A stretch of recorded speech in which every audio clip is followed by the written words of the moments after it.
आज की इस वीडियो में हम टनल मूवी को एक्सप्लेन करने वाले हैं। मूवी के स्टार्ट में पेट्रोल स्टेशन का सीन दिखाया जाता है, जहां पर विक्टर की पेट्रोल स्टेशन वाले से बहस हो जाती है क्योंकि वो उसे हाफ टैंक भरने को कहता है और स्टेशन वर्कर फुल टैंक भर देता है। जिसके बाद स्टेशन का मैनेजर आता है और वो विक्टर से पैसे भी नहीं लेता और उसे 2 बोतल पानी की भी देता है। जिसके बाद विक्टर अपने सफ़र पर निकल जाता है। रास्ते में विक्टर को उसकी वाइफ की कॉल आती है क्योंकि विक्टर की एक 6 साल की बेटी होती है जिसका आज बर्थडे होता है। इसलिए वो विक्टर से कहती है कि तुम जल्दी से घर आ जाओ। विक्टर एक कार डीलर होता है और वो जिस गाड़ी में ट्रैवल कर रहा होता है उसे भी वो कहीं पर डिलीवर करने जा रहा होता है।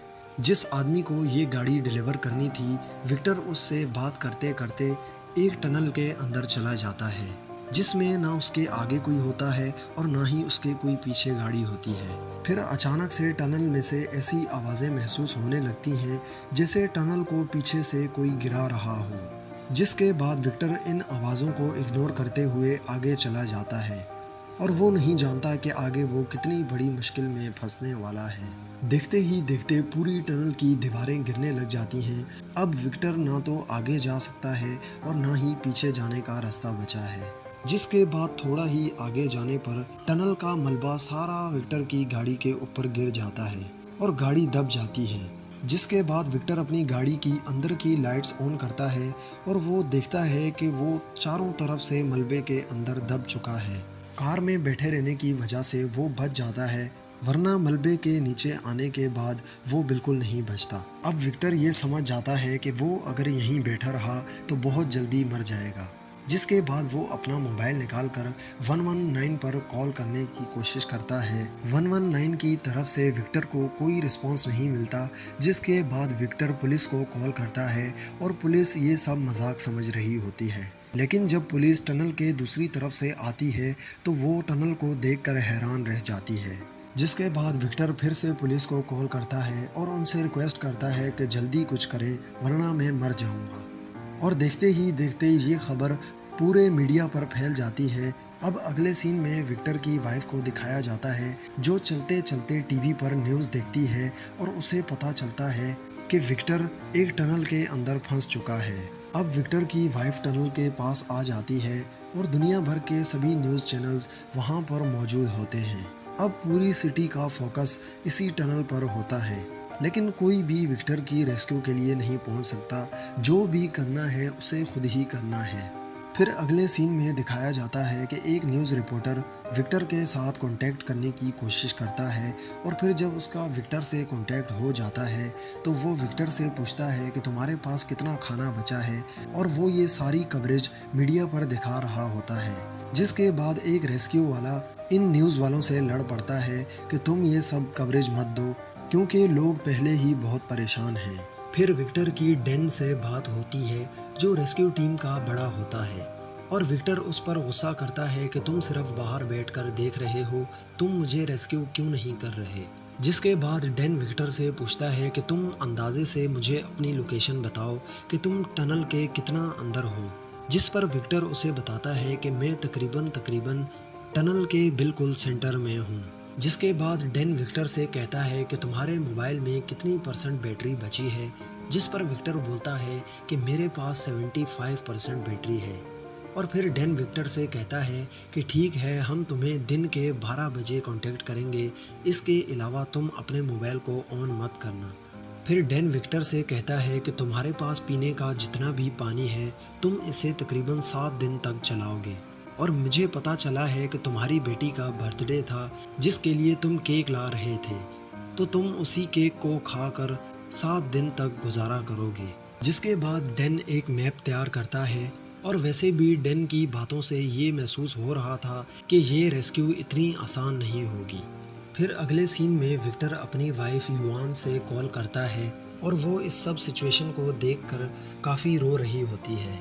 जिसके बाद वो विक्टर से कहती है कि मैंने अपनी बेटी को अपनी मॉम के घर छोड़ दिया है, लेकिन फिर भी तुम एक बार उससे बात कर लो। जिस पर विक्टर अपनी बेटी से बात करता है और बात करने के बाद गाड़ी में ही सो जाता है क्योंकि वो बिल्कुल भी अपनी एनर्जी वेस्ट नहीं करना चाहता। और दूसरी तरफ डेन विक्टर को रेस्क्यू करने के लिए एक टीम बिठाता है, जहां पर वो प्लान करते हैं कि विक्टर को कैसे निकाला जाएगा। जिस टनल के अंदर विक्टर फंस जाता है, उसी के साथ ही एक नई टनल तैयार की जा रही होती है, जिसके बाद डेन मिनिस्टर से कहता है कि हमें इस टनल का काम रुकवाना पड़ेगा, क्योंकि वहां पर जितने ब्लास्ट किए जाएंगे उतना ही ज़्यादा विक्टर को नुकसान होगा।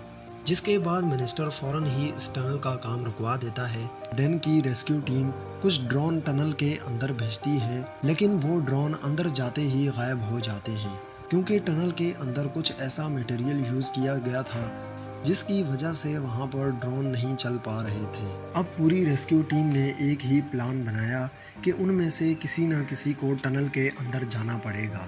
जिसके बाद डेन फैसला करता है कि वो टनल के अंदर जाएगा। फिर डेन अपने साथ एक आदमी को लेकर टनल के अंदर जाता है, जिसके बाद उसे सामने मलबे के सिवा कुछ भी नज़र नहीं आता। इतने में डेन के साथ मौजूद ड्राइवर गाड़ी का हॉर्न बजाता है, जिसे अंदर बैठा विक्टर भी सुन लेता है और फौरन से वो डेन को कॉल करता है। जिसके बाद विक्टर डेन से कहता है, मुझे आप लोगों की आवाज़ आ रही है। डेन खुश हो जाता है और वो समझ जाता है कि विक्टर हमसे ज़्यादा दूर नहीं है। डेन को फील होने लगता है कि ये टनल भी गिरने वाली है। जिसके बाद डेन फौरन से गाड़ी में बैठता है, लेकिन अचानक से टनल गिरना शुरू हो जाती है। जिसके बाद बहुत मुश्किल से डेन गाड़ी को रिवर्स करते हैं और टनल से बाहर आ जाते हैं। उनके बाहर निकलते ही पूरी टनल गिर जाती है, जिस पर वहां खड़े लोग चिल्लाने लग जाते हैं, क्योंकि अब इनको यकीन हो जाता है कि विक्टर अब बिल्कुल भी नहीं बचा होगा। डेन को आइडिया हो जाता है कि टनल कितनी ख़तरनाक है। जिसके बाद वो फ़ौरन विक्टर से कांटेक्ट करता है और उससे पूछता है, क्या तुम ठीक हो? और अगले ही सीन में विक्टर को दिखाया जाता है, जो मुकम्मल मिट्टी से भर चुका होता है। लेकिन खुशी की बात ये होती है कि वो अब भी जिंदा होता है। लेकिन टनल अब बुरी तरह से टूट चुकी थी, जिसकी वजह से उसे रेस्क्यू करना अब डबल मुश्किल हो गया था। अब विक्टर को इस टनल में फंसे 3 दिन हो चुके थे। अब वो सिर्फ अपनी बेटी के बर्थडे केक से गुजारा कर रहा था। अब विक्टर पानी और केक खाकर गुजारा कर रहा होता है, जिस पर अचानक से विक्टर को एक डॉग की आवाज़ आती है।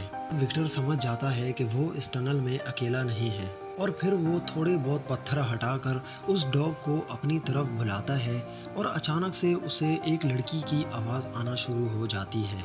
जिसके बाद विक्टर रास्ता बनाकर सामने वाली कार के अंदर चला जाता है, जहां पर लीजे नाम की एक लड़की भी बैठी होती है। लीजे कार में इतनी बुरी तरह से फंस चुकी थी कि उसके लिए 1 इंच भी हिलना मुश्किल था। जिसके बाद लड़की विक्टर से कहती है कि क्या हम यहाँ से रेस्क्यू किए जाएंगे।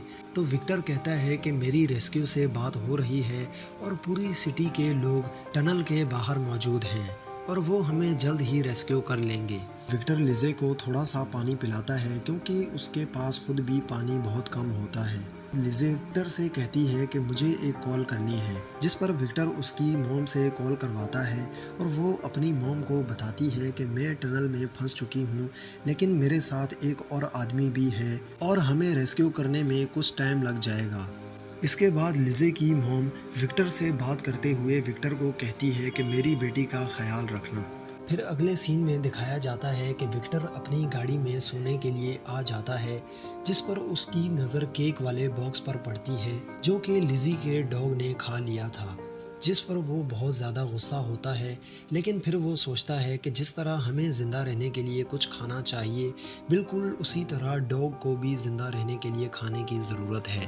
अब विक्टर वापस से लिजी की गाड़ी में जाता है और वो देखता है कि लिजे मर चुकी है। जिसके बाद विक्टर रोने लग जाता है और वो यही समझ जाता है कि उसका बचना भी बहुत मुश्किल है। अब अगले सीन में ड्रिलिंग का काम दिखाया जाता है, जो कि दोनों तरफ से टनल की खुदाई जारी होती है। ड्रिलिंग करने वालों में से भी कुछ वर्कर मर जाते हैं, जिस पर पूरा मीडिया एक्शन ले लेता है कि एक आदमी को बचाने के लिए कितने आदमियों को मारना पड़ेगा। अब यहाँ पर बर्फ़ का मौसम आ जाता है और बहुत मुश्किल हो चुकी होती है, लेकिन फिर अचानक से लोगों को खुशी महसूस होती है, क्योंकि टनल की एक तरफ से खुदाई मुकम्मल हो जाती है। अब डेन विक्टर से कॉल करता है और उससे पूछता है, क्या तुम्हें कोई ड्रिल दिख रही है? और विक्टर कहता है कि नहीं, मुझे कोई भी ड्रिल नहीं दिख रही। डैन को आइडिया हो जाता है कि इन्होंने गलत जगह पर ड्रिल किया है और इनकी सारी मेहनत ज़ाया गई है। जिसके बाद विक्टर बहुत ज़्यादा रोने लग जाता है और पागल होने लगता है। युआन उसे कॉल करती है और उसे हौसला देती है और उसे बताती है कि तुम्हें जल्दी ही रेस्क्यू किया जाएगा, तुम हिम्मत मत हारो। अब विक्टर को ढूंढते ढूंढते काफ़ी टाइम लग जाता है, जिस पर ज़्यादातर लोग यही सोचने लग जाते हैं कि विक्टर अब तक मर गया होगा। और अगले सीन में दिखाया जाता है कि साथ वाली टनल जो नई बनाई जा रही है उसका ओनर विक्टर की वाइफ युआन के पास कुछ पेपर लेकर आता है और उसे कहता है कि तुम इन पेपर्स पर साइन कर दो ताकि हम अपने टनल का काम शुरू कर दें। ये पेपर्स साइन करना इतना आसान नहीं था, क्योंकि इसके बाद अगर विक्टर जिंदा भी हुआ तो मारा जाएगा, क्योंकि साथ वाली टनल में जब ब्लास्ट किए जाएंगे तो विक्टर का बचना काफ़ी मुश्किल होगा। अब अगले सीन में विक्टर को दिखाया जाता है जो अब भी जिंदा होता है और रेडियो पर युआन की बातें सुन रहा होता है, जिस पर वो ये सुनकर रोने लग जाता है कि उसकी वाइफ को भी यकीन हो चुका था कि युआन अब मर चुका है, लेकिन वो गाड़ी के अंदर जिंदा था। और अब विक्टर समझ जाता है कि उसे किसी तरह से भी नहीं ढूंढा जा रहा, अब उसे इस टनल में से खुद ही बाहर आना है। लेकिन ऊपर मौजूद डैन भी हार नहीं मान रहा था और वो दोबारा से एक बार ड्रिलिंग के साथ अंदर जाता है और हाथ में रेडियो फ्रिक्वेंसी रखता है, जिससे वो डैन की गाड़ी का आइडिया लगा सके कि उसकी गाड़ी कहाँ पर है और उसके रेडियो को अपने साथ अटैच कर सके। और फिर अगले सीन में दिखाया जाता है कि विक्टर एक छोटी सी जगह से बाहर निकलने की कोशिश कर रहा है और साथ वाली टनल में ब्लास्ट होना भी शुरू हो जाते हैं, जिसके बाद विक्टर बुरी तरह से मलबे में फंसता जा रहा था और वो अपनी गाड़ी का हॉर्न बहुत तेज़ तेज़ बजा रहा था, जिस पर ऊपर बैठा डैन महसूस कर लेता है कि उसके रेडियो की फ्रिक्वेंसी जिसकी आवाज़ डैन सुन रहा था अब वो खुश हो जाता है। जिसके बाद डैन सबसे पहले साथ वाली टनल का काम रुकवा देता है और सभी लोग वहां पर वापस से जमा होना शुरू कर देते हैं। अब अगले सीन में दिखाया जाता है कि विक्टर को इस टनल में फंसे 35 दिन हो चुके हैं और रेस्क्यू टीम विक्टर तक पहुंच चुकी थी। अब रेस्क्यू टीम जल्दी से विक्टर को वहां से उठाकर बाहर ले आते हैं और लिजे का डॉग अब भी जिंदा था, उसे भी रेस्क्यू कर लिया जाता है। अब विक्टर की वाइफ युआन भी टनल के बाहर आ जाती है और वो विक्टर से गले लगकर रोने लग जाती है, क्योंकि वो ये मान चुकी थी कि विक्टर अब मर चुका है। जिसके बाद विक्टर डैन को अपने पास बुलाता है और उसके कान में कुछ कहता है। आज सब लोग डैन से पूछते हैं कि विक्टर ने तुम्हारे कान में क्या कहा, जिस पर विक्टर कहता है कि उसने मुझे कहा तुम सब बहुत ही कमीने हो और यहाँ से चले जाओ। जिसके बाद अगले सीन में दिखाया जाता है कि विक्टर मुकम्मल तरीके से ठीक हो चुका है और वो दोबारा से अपनी वाइफ के साथ ट्रैवल कर रहा है, जिस पर उनके सामने एक टनल आ जाती है और विक्टर बहुत ज़्यादा डर जाता है, लेकिन उसकी वाइफ उसका हाथ पकड़कर गाड़ी को टनल के अंदर डाल देती है। जब वो बाहर निकलते हैं तो विक्टर बहुत खुश होता है और ये मूवी यहीं पर ख़त्म हो जाती है। हमारी आज की वीडियो बस यहीं तक। अगर आपको हमारी वीडियो पसंद आई हो तो चैनल को सब्सक्राइब ज़रूर कर दें।